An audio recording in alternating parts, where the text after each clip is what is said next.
You've been lied to. I think we've all been conned to believe that certain things will bring us happiness. We all know that it doesn't. So, I'm no expert on happiness. What I am an expert on is unhappiness. I spent a lot of time in my life not really just appreciating the little things. And I'll talk more about that later, but the reason why I feel I'm qualified to talk on this is because of the progress I've made in my own life, in my own journey. That's brought me a lot of happiness and satisfaction. So I just want to share with you some of the things that worked for me and some of the lies that I had to uncover so I could actually experience more happiness. First things first, the happiness traps.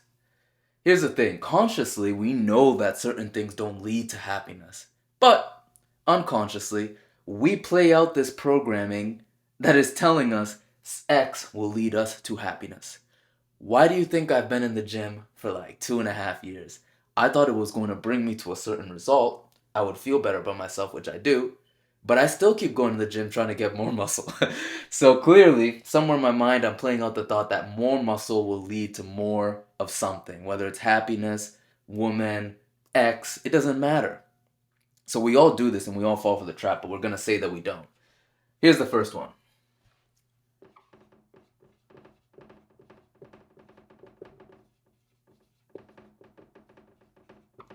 Pleasure equals happiness. Now I know what you're thinking. Obviously, it doesn't. Why do people go out to drink every weekend then? Why did I fall victim to the trap of let me smoke every day for the past like 2 months? I thought it will make me feel better. We both know it's a lie. The greatest thing that we humans do that leads to dissatisfaction, we convince our hearts, or we try to at least, we try to convince our minds of something that our heart knows is a lie. Pleasure doesn't equal happiness. You already know that. The next one is the if then hypothetical. If then hypothetical. If I make $1 million, then I'll finally be happy. If I buy this house, then I'll finally be happy. If I get the girl, then I'll finally be happy. Here's the thing, we know consciously that that won't lead to happiness. And yet, we fall victim to the same trap every time. We still go buy the house. We still go buy the car that we don't really need, hoping that it'll bring us happiness. I spent 2 months this year in Bali, and I learned that you don't really need much to be happy. The people over there are significantly more fulfilled and happy than we are, even though we have way more. Which leads me to the next thing.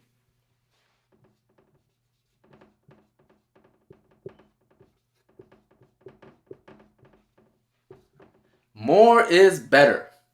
Oh man. There's such a problem in the Western world where we really think that if I have more of X, this, that, the third, I will be more happy. And like I said, these are unconscious beliefs that are lies. And the reason why we fall for it is because of advertising, is because of our social conditioning, our programming, our parents, our teachers. When I was in high school, I was told, go to college so that you can find a good job.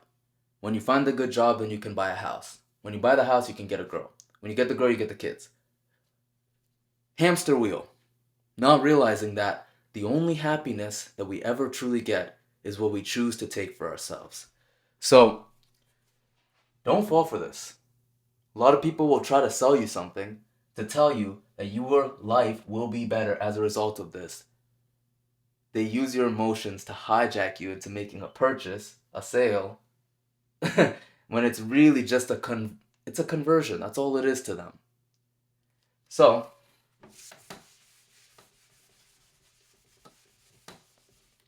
what actually brings happiness then, bro? I'll tell you first what brings unhappiness. Here's how you stay unhappy. Sometimes it's more important to know what we should avoid than what we should aim for. You want to stay unhappy? Keep complaining. Simple enough, right? You complain, Life gives you more to complain about. Nothing's ever good enough. Appreciate nothing.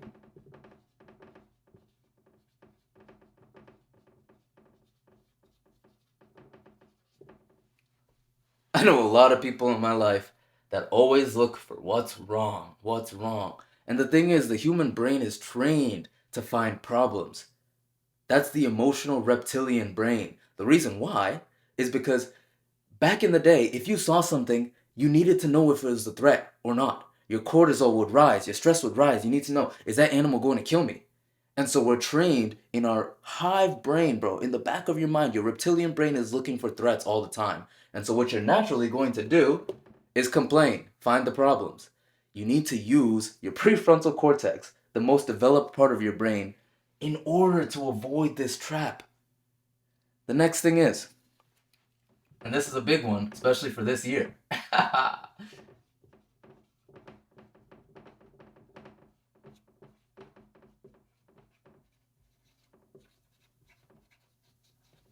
Focusing on politics and external events. You really want to find unhappiness? Talk about this stuff right here. Who's going to be the president this year? What happens if they get in office? If the Democrats get in office, then we're really screwed. If the Republicans get in office, then we're done for. This is the end of America. I found myself doing that too. And the truth is, not that much changes. A lot of people will fight me on this. They'll say, "Oh, but if he gets in office, we don't know what's gonna happen, America. If she gets," this is the same thing people have been saying since the dawn of time. And you know what's funny? Not that much changes in our personal lives. You know what the biggest changes that I noticed politically since the day I was born? Obama did something. He legalized gay marriage. If you were gay, that affected your life pretty drastically. You could actually go out and sign a legal document that says that you can be together with somebody. That's like the biggest change, and it didn't even affect me. So when I hear people talk about politics, I'm like, I get what you're saying. This is the point. They want you to externalize your power so that you can't actually take it and change your own life. Next thing is negative attitude. I was the worst. I was the worst of the worst when it came to a negative attitude, bro. I used to find issues, problems, and nothing was ever good enough for me. My family sucked. My car was terrible. My job was terrible. My boss, are you kidding me? The way they treat us, we should be paid more. I just had such a negative outlook on life. And I was reflecting on my life and I realized, look how far that negativity got me. I ended up abusing drugs, drinking every day, smoking copious amounts of weed. And it all had to do with this. What I was thinking in my mind, all this negativity, it led me nowhere. A path that never ended. So, what's the practical advice on changing this? Two things. First thing is gratitude. You have to find the things that you can appreciate. And here's the thing, our brain isn't trained to do this, so you have to train yourself. One of the best ways is to just write down something that you're grateful for every day. The other thing you can do to change this attitude, start listening to more positive people. Hopefully, you listen to people more than just me. You can listen to Jim Rohn, Tony Robbins, Brian Tracy, Alex Hormozy, Luke Belmont. The list doesn't end of positive people that are trying to they're trying to spread a good message, bro. And here we are complaining about the cost of living going up. Cost of living has been going up since the dawn of time, and yet we still talk about it. It's like either change countries because you're not a tree, you can move, right? Or just stop complaining. Find a way. And the last thing is be complacent. So, for the past like 3 months, I'll be honest, I wasn't very happy with myself, wasn't very happy with where I was in life, wasn't happy with where I was going. None of it. I remember I called my uncle and he told me a story. He told me about how right after when my mom died last year, he had this super important interview. It had to do with this class that he was going to be taking at Harvard. And it was literally the day after my mom passed away. And his wife was telling him, like, John, you shouldn't go, blah, blah, blah. It's, you need to take a break and you need to rest and think about this. And he's like, this is a once in a lifetime opportunity. If I don't take this, what's going to happen? I might not get scheduled for another interview. So my uncle said, I just went to the thing. I was feeling all the emotions, but I just went and I did it. And I felt proud of myself after that I still continued to make progress. My biggest mistake when this happened, this tragedy happened for my family, I slowed down, stopped trying to make progress. And that's the thing, bro. You gotta keep moving in life because when you're not improving, you're stagnating. And when you're stagnating, you're dying. There's no such thing as neutral in this life. You're either going up or you're going down. So figure out which way you're going. If you're going this way, keep it up. If you're going this way, you need to find a way to correct course. So this is how you stay unhappy. Now let's talk about the other side.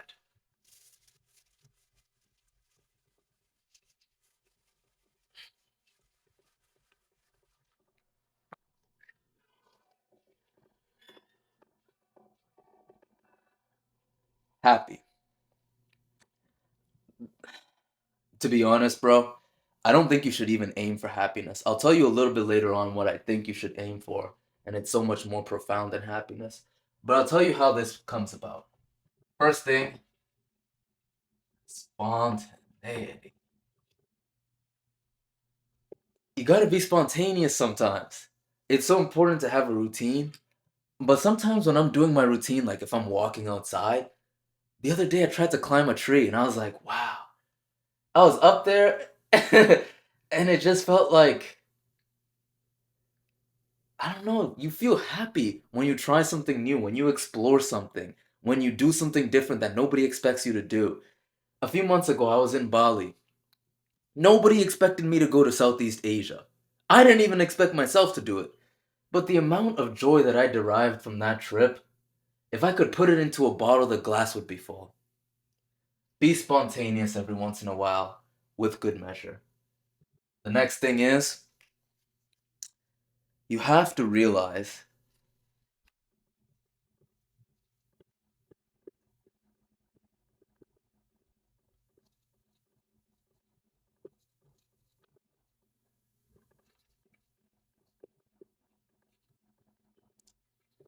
happiness is a choice, not a destination. This goes back to the if then hypothetical. If I were to make $1 million, then I would be happy. And then you're miserable all the way up. You make the $1 million, you have a moment of happiness.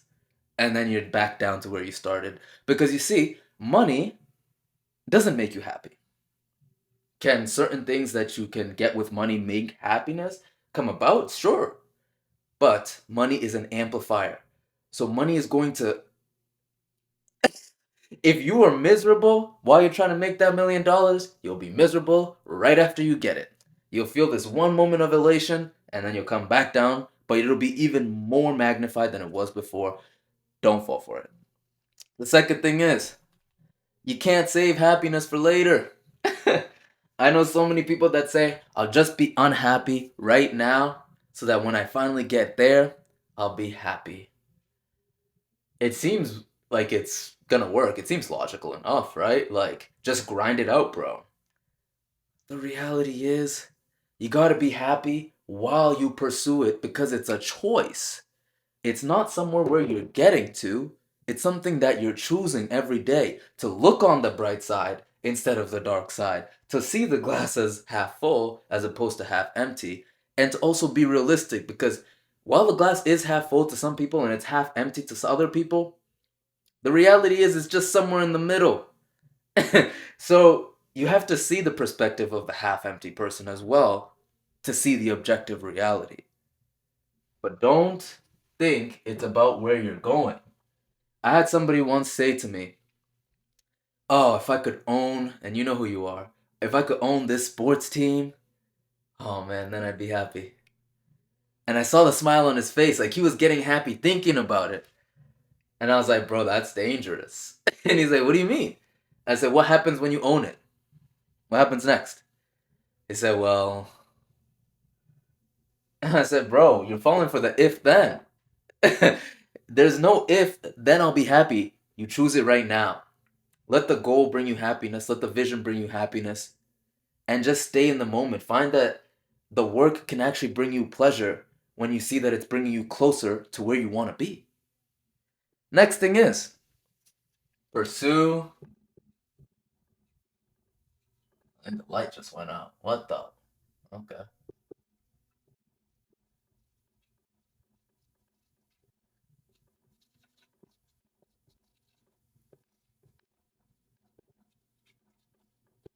So, I've been reading this book, Reality Transurfing.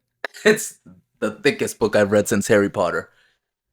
Pause. But, you see, the thing is, a lot of times we're pursuing the features of the things that'll bring us happiness. And I'm such a good example of this because what I like to do is this.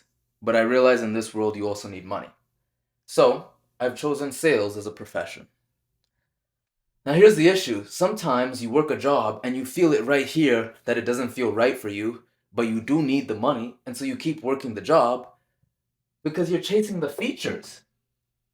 You're chasing the features instead of the character.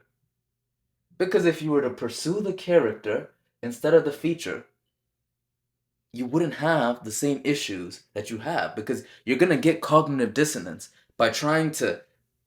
It's the same thing. We're convincing our mind of something that our heart knows isn't true. And like literally when I think about working that job, there's just so much internal turmoil that I can't tell sometimes if it's actually resistance to doing the work or if the job isn't right. But if you always feel it, doesn't that tell you something? So, it's about the character. It's not how, it's who. It's not how am I gonna get there? It's who do I need to become? It's not how do I solve this problem? It's who do I need to reach out to that can lay it out for me? A lot of times, bro, we're just pursuing the features of the character that we want. I'm not gonna lie. I do this too. Why do you think I'm in the gym? But here's the thing, you gotta be careful with this. Because I'm in the gym because now I'm in the gym because it makes me feel good. When I started, I wasn't there. I was there for the features. You know what I wanted? I wanted my shoulders to be cut. That was like the only thing. I didn't care about anything else. I just wanted this cut on my shoulders. And I was like, if I could get that, I'd be happy. I'll be good with the gym. But then I find I've gotten it and I'm still chasing it. But here's the thing, it makes me happy knowing that I'm doing something difficult, knowing that I'm extending my longevity by putting on more muscle, knowing that I feel great doing something difficult that sometimes I hate to do, that I don't even want to do it. It's pushing me. And so that does bring happiness. Now, the last thing, actually, this one's sauce. I can't even share this one right now. I'll come back to that. I'll leave it like this so you kind of have a hint. But here's the thing.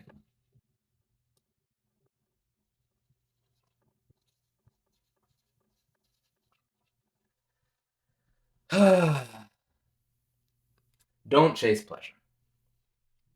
Bro, for the longest time, it felt like forever. I was in a trap. And that's why I couldn't even make videos. I didn't feel right making videos because I was doing this all the time. My conscience felt like it was so burdened by guilt and shame for doing this. I couldn't even bring myself to make a video because I knew it's gonna show in the video that I haven't slept. It's gonna show in the video that I've been smoking. It's gonna show in the video that I drank last night. And so I couldn't even do this. I was trying to protect myself from the feelings. Literally, the feelings of being uncomfortable with my life because of what I had done. I thought somewhere in my mind that that would bring me to this, and the truth is, it brought me so far away from it. It brought me so far away that I just,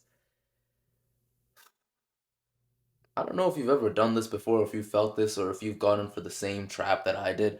I'm naturally kind of a high anxiety person. And weed was helping me to calm down. Weed was helping me to deal with the emotions. Weed made it feel like, yo, everything's gonna be okay, bro. And the truth is, it actually made things worse over the long run. I'm not against weed. My number one rule is if you're gonna do it, well, two rules. One, don't do it in the morning. Two, don't do it 2 days in a row, just so that you don't get hooked. That's just coming from my personal opinion because I was just there. But that's a side note. Here's the thing. I'm gonna come back to this one right here. The reason I say don't chase pleasure is because when we chase pleasure, we're not realizing that there's a consequence associated with that. Instead of chasing the pleasureful act, do the thing that you know brings you some sense of satisfaction. For me, that's going for a walk, especially going for a walk in the woods. I feel this sense of calm, serene, tranquil.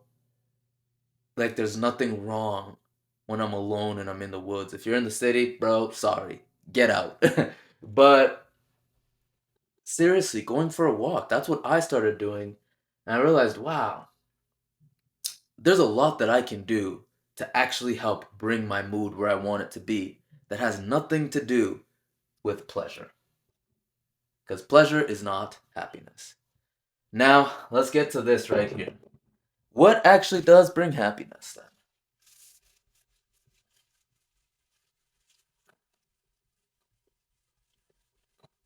There's two things. This one is like, I wish I knew this when I was a kid, man.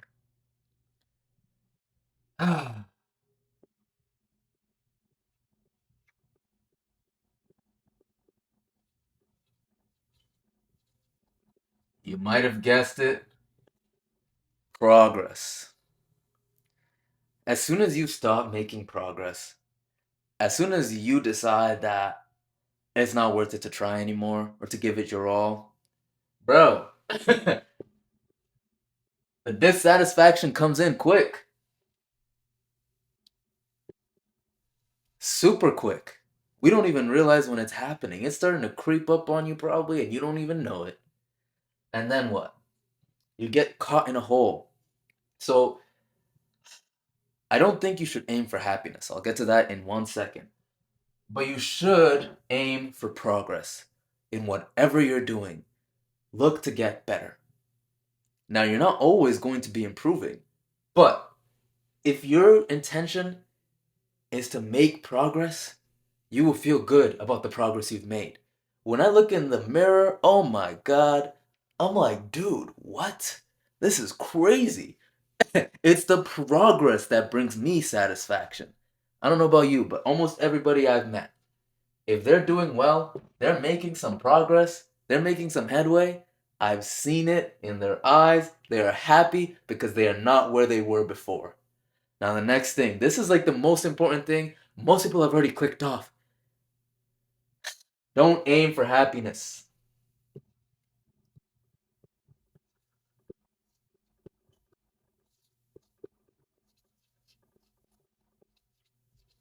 So much of this I learned from this guy, Marcus Aurelius.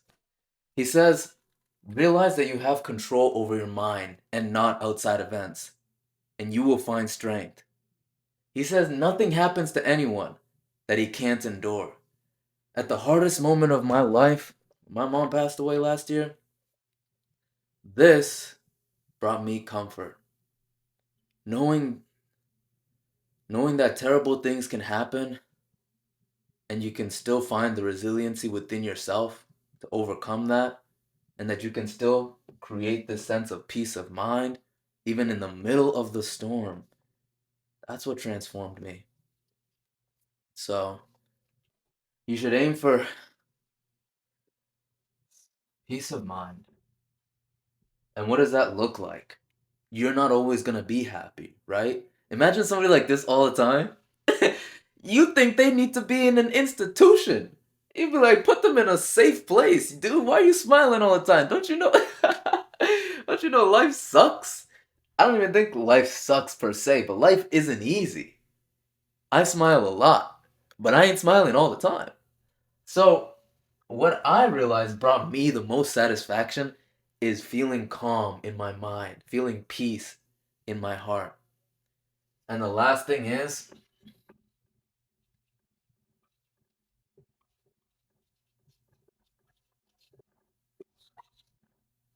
this is a virtuous cycle. Locus of control. That means that you can have two, right? You can either have an internal locus or an external. When you have an external locus, that goes back to what we were talking about, putting your energy into politics. If this politician gets in, I'll be good. And then when they don't, you're fucked, bro. So you want to have an internal locus of control. You want to feel that it's not outside events that control you, but it's you that controls the things that happen in here. When I was smoking a lot of weed, I felt like my control was out there because this thing, this drug, decided when I was gonna be able to eat or how slash what time I was gonna be able to sleep. It dictated where I was gonna go that day. I need to go here to pick some up. And I didn't like that. And so I didn't feel at peace. And having that peace of mind is a reinforcing cycle because it reminds you that you're in control. You can meditate and you can calm yourself down and remind yourself, wait, I'm running the show here. Not something outside of me. It's you. So don't fall victim to some of these traps. I spend so much time unhappy that I just know I don't want to go back. And unhappiness is a part of life. Emotions are really just triggers from the universe to tell us that we could be living our life in a different way. Most time we don't listen to it. It took me like 2 months to listen to mine, telling me like, bro, the reason you're so unhappy, your habits. I didn't want to listen. So if you want to avoid unhappiness, another good book for that is this one right here. A lot of times we get unhappy because we care too much, bro. Care too much about things that don't matter. And it brings a sense of confusion, dissatisfaction, and unhappiness. So, I've given you two books that you can check out that I've read that really helped me to just reframe my mindset. Aim for this, bro. Forget about this. This is gonna come as a byproduct of having this. Happiness comes when you have peace of mind and you're focused on progress. Don't wish it was easier. Wish you were better. Peace.